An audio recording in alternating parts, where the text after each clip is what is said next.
ئەمڕۆ کاتژمێر 11 پێش نیوەڕۆ ئاگادار کراینەوە بە هەبوونی شەڕێک لە بینی دوو جیران لە گەڕەکی بەختیاری شاری سۆران کە بەداخەوە لەم شەڕە کەسێک هاوڵاتیەک گیانی لەدەستدا بە ناوی ئەلیف ئەلف فا کە موالیدی 1940 خانەنشینی پێشمەرگەیە.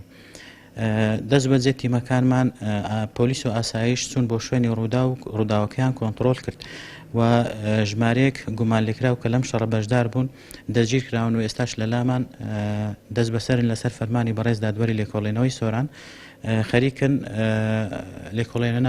لێکۆڵێنەوەیان لەگەڵ ئاکرێ وەکو لێکۆڵێنەوەشی سەرەتایی تاکو بگەین بە ڕاستی ڕووداوەکە.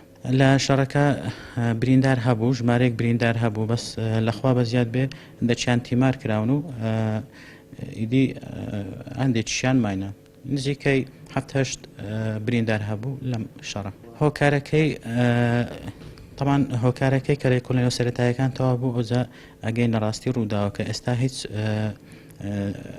ڕاستیەکی دەقیقمان نییە بۆی بە ئێوە ڕابگەینن.